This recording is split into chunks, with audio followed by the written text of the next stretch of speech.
याद है, ये माला उन्हीं को पहनाना चाहिए जिनका आज दिन है, और हमारे यहाँ बकरे को पिनाते हैं हलाल करने के पहले। तो मैं मूवमेंट का बकरा हूं और मैं जानता हूं इनकी राजनीति क्या है। उन्होंने जब भी बताया कि बाल सफेद हो गए इसका मतलब हम बूढ़े नहीं हुए, ये दिमाग से अभी भी जवान है। इनको मालूम है किसकी कुर्बानी कब देना है, तो अभी मेरा नंबर लगाया है। साथियों,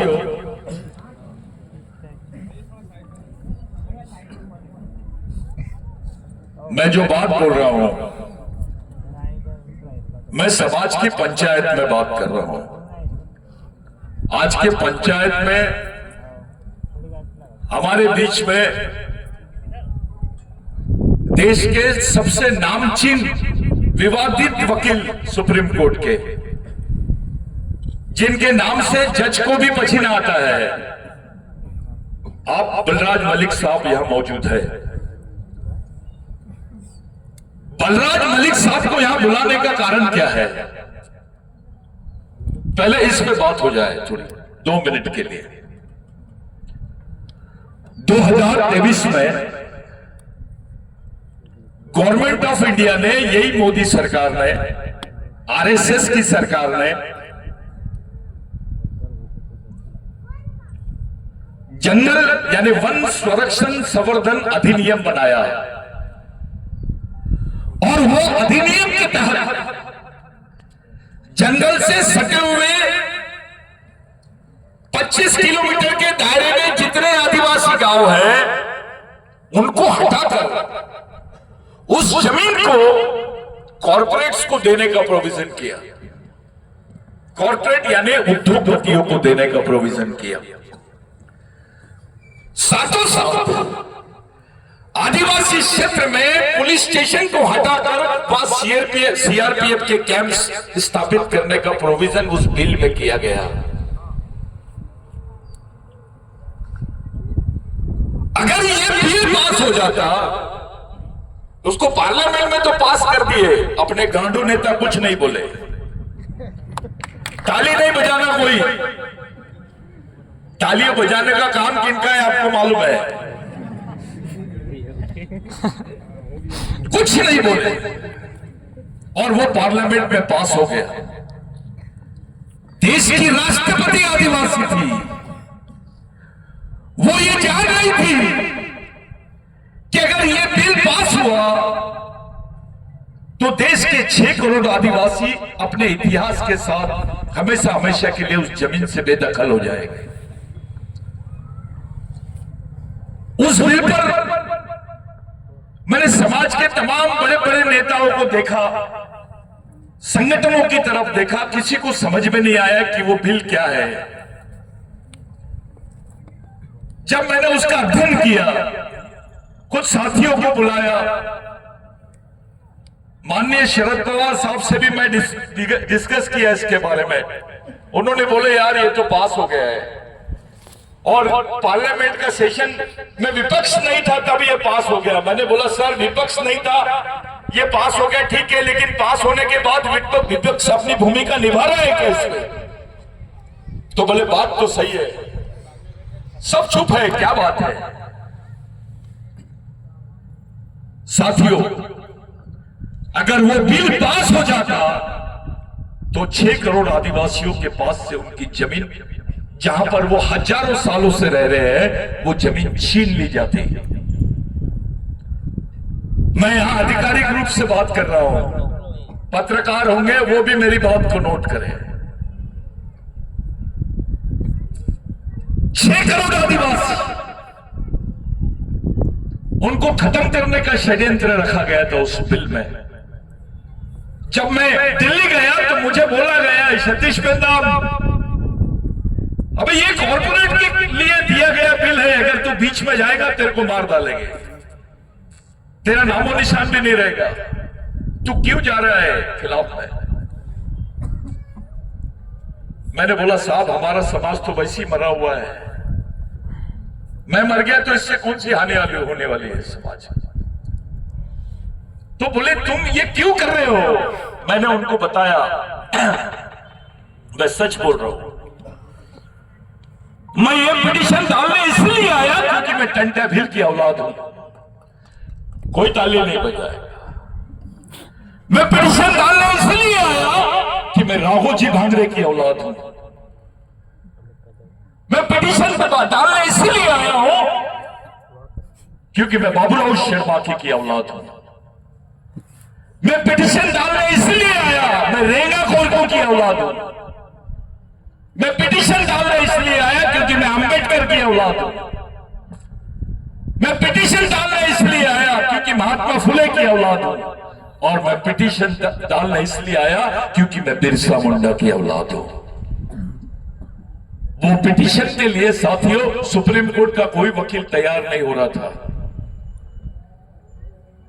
तब मैं बलराज मलिक साहब को लाया, उनको समझाया और इस व्यक्ति ने डेयरिंग के साथ में सुप्रीम कोर्ट में उस पिटीशन को फाइल किया और आज वो पिटीशन को स्टे लगा हुआ है, उसको रोक दिया गया, उसमें त्रुटियां निकाली गई और वो कानून अभी भी, वो जो प्रस्ताव है कानून का अभी भी सुप्रीम कोर्ट के सामने पेंडिंग है।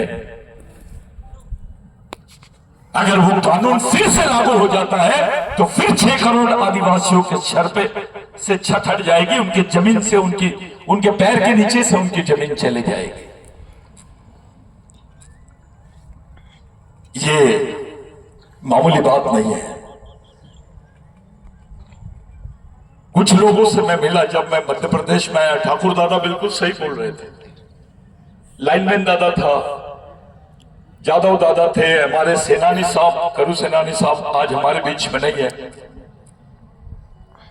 हमारी पूरी टीम यहां पर जो मौजूद है वो सब लोग थे। मैं जब नया नया यहां पर आया मैंने देखा कि समाज का पढ़ा लिखा अधिकारी, समाज का एमएलए, समाज का मिनिस्टर भगवान टंटा भील को चोर बोलता है, डकैत बोलता है, मामा बोलता है। मैंने बोला यार ये कौन सी बात हो गई। साथियों मैंने 12 साल लगाए भगवान टंटा भील को समझने के लिए, उनका इतिहास खोजने के लिए। 12 साल के बाद में मैंने एक स्टेटमेंट किया। पहला स्टेटमेंट मेरा यही था, बाबा बाण नाम के एक राइटर है महाराष्ट्र के, जिन्होंने टंटा भील पे बहुत काम किए, लेकिन टंटा भील के बारे में अभी भी 2 बातें अभी भी उलझी हुई है। कुछ लोगों ने बोला कि टंटा भील को फांसी दी गई, मैं मानता हूं। अबे फांसी देने के बाद उसकी बॉडी तो थी ना, उसको कहीं तो गाड़े होंगे, उसकी मजाक कहां पर है। गवर्नमेंट के पास कोई जवाब नहीं है इसका। दूसरी बात मैंने पूछा कि गवर्नमेंट के रिकॉर्ड में टंटा भील का जो जन्मदिन है वो कहां पर है, उसका भी कोई रिकॉर्ड नहीं है। एक ऐसा आदमी जो इस देश में मालिकियत की बुनियाद रखता है,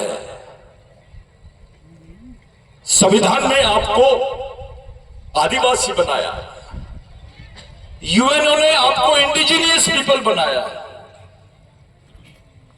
लेकिन टंटा भील वो भगवान का नाम है जिसने आपको मालिक बनाया, ओनर बनाया। वही टंटा भील का आधार लिया सुप्रीम कोर्ट ने 2010-2011 में नंदाबाई भील की जजमेंट में। वो भील कम्युनिटी की लेडी जिसको नंगा घुमाया गया महाराष्ट्र में, तमाम यातनाएं दी गई, उसके बाल काटे गए, उसके ऊपर क्रिमिनल ट्राइबल का स्टैंप लगाया गया, गुनहगार लगाया। वो बेचारी हाईकोर्ट में गई तो वहां उसकी रिजेक्ट होगी पिटीशन।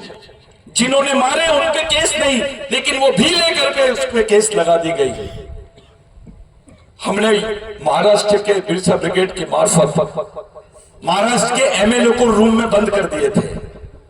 मैं आधिकारिक तौर पे बोल रहा हूं ये बात। उनको दूसरी भाषा में समझाए, टंटा मामा की भाषा में समझाए, सीधी भाषा में नहीं समझ रहे थे वो। ऑपरेशन टंटा भील करना पड़ा, फिर उनसे साइन लिए और सुप्रीम कोर्ट में वो पिटीशन लगाई गई और सुप्रीम कोर्ट में पूरा मटेरियल बिरसा ब्रिगेड के मार्फत सप्लाई किया गया। और इस देश के 60 साल के इतिहास में ऐसा जजमेंट नहीं आया, पहली बार जजमेंट आया और सर्वोच्च न्यायालय ने माना कि आदिवासी देश का पहला नागरिक है, वो इस देश का मूल मालिक है। ये बिरसा ब्रिगेड की देन है, ये टंटा भील की देन है। जस्टिस काटजू ने भील समुदाय के बारे में तो सोचा, लेकिन टंटा भील की वॉरियर ऑफ इंडिया अमेरिका में पढ़े जस्टिस काटजू, उसके बारे में ऑस्ट्रेलिया में पढ़े, ब्रिटेन में पढ़े।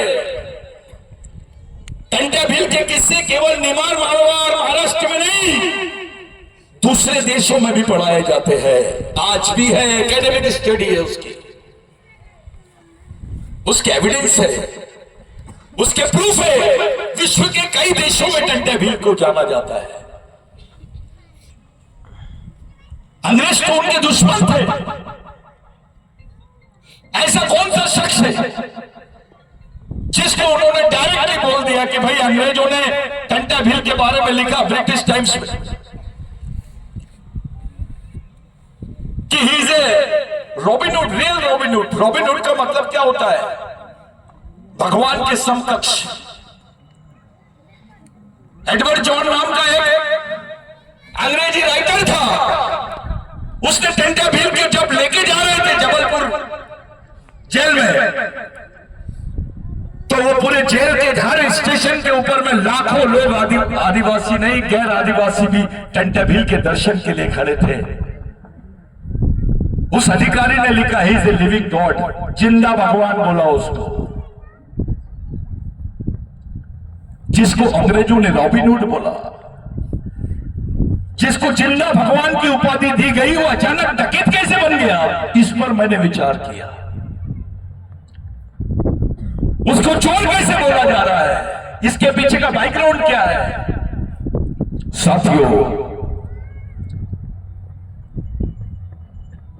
पहले हम तमाम आदिवासियों को क्रिमिनल ट्राइबल के नाम से जाना जाता था।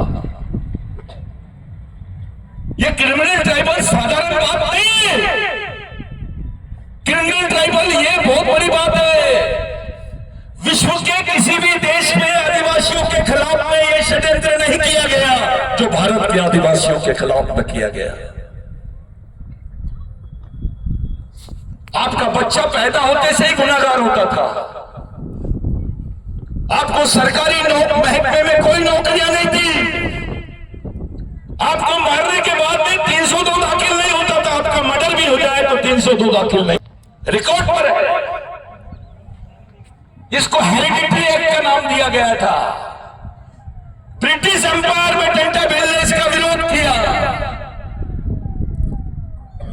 और ये जो हेरिडिटरी एक्ट है, इसको निरस्त करने का जो आंदोलन टंटा भील ने चलाया, ये टंटा भील की सबसे महत्वपूर्ण ये है कि हमको गुनाहगार से एक सामान्य नागरिक बनाने वाले भगवान का नाम है टंटा भील। अगर वो एक्ट होता तो हमारे आज अधिकारी नहीं दिखते, हमारे डॉक्टर नहीं दिखते, इंजीनियर नहीं दिखते, हमारे मिनिस्टर नहीं दिखते, हमारे विधायक नहीं दिखते। अगर वो एक्ट नहीं होता तो उस एक्ट को खत्म करना अच्छे खां के बस की बात नहीं थी। इस देश में 16,000 आदिवासियों की एक ही दिन में उनको मारा गया, एक ही दिन। और वो 16,000 आदिवासी केवल निमाड़ मालवा के नहीं थे, मध्य प्रांत के थे।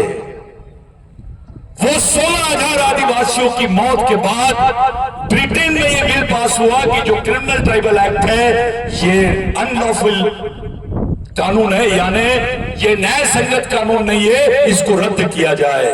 तब वहां से आदिवासियों के हिस्से में नौकरी आई, आदिवासी पढ़ सका, आदिवासी डॉक्टर बनाए टीचर